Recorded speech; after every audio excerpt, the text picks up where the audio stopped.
But he not the Baron. Now's the time to dominate, don't do it for the cash. Finally a critic who just does it for the clash.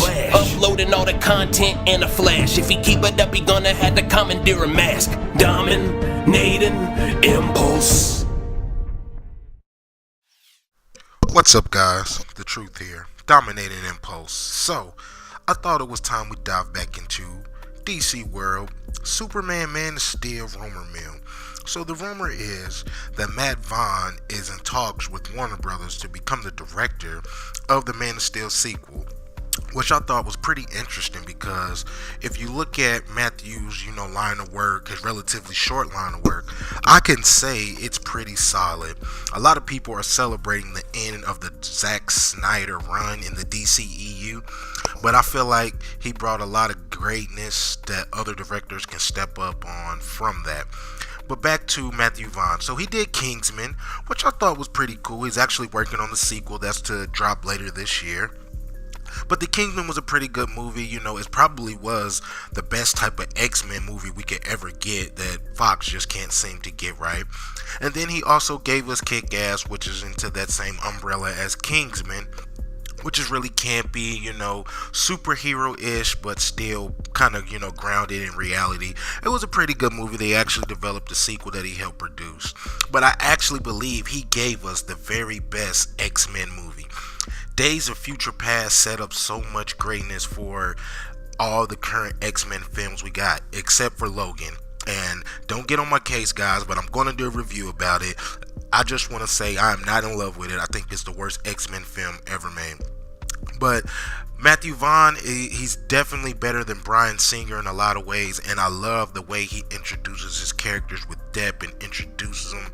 Michael Fassbender is the perfect example as Magneto, so he actually knows what he's doing, and he's kind of the fan of, the Richard Donner era Superman, very colorful, very bright. Superman is exactly supposed to be the direct opposite of Batman.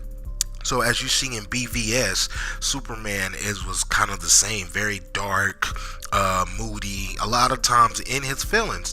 So I think Matthew is going to correct that a lot of bit, and careful for spoilers in Justice League, because if you just look at the difference in the photos here, 1970s Christopher Reeves, and then we got 2012 Henry Cavill, it feels a lot more serious. And Matthew's always said if he ever gets a chance to do a Superman movie, he would not make it serious. You can't take it serious because Superman is all about brightness and hope and fun.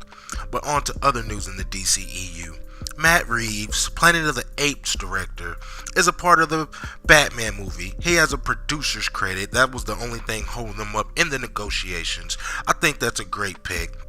With all the good press I've been hearing from the Wonder Woman movie, and I'll also leave a link in the description for the final trailer, it's going to be sick.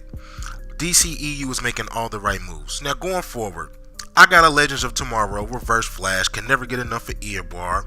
I got a Flash Savitar, cannot get enough of that. Careful for spoilers on that. And I have an Arrow and Prometheus. We know who he is. We don't know his motives. All in all, I think that Matthew Vaughn directing the next Man of Steel is going to create so much depth that the DCU greatly needs, with addition to The Rock as Shazam. So just, keep that on the back burner as well. So without further ado, I'm going to bring this video to a close. I hope you guys enjoy it. If this is your first time finding my channel, welcome. Subscribe, like, comment. I got a lot of great content. All you got to do is hit that description box, comment down below. Let me know if you think this is the right move that the DCEU needed to make sure they were steering their ship in the right directions. So till next time, Dominating Impulse signing off. Peace.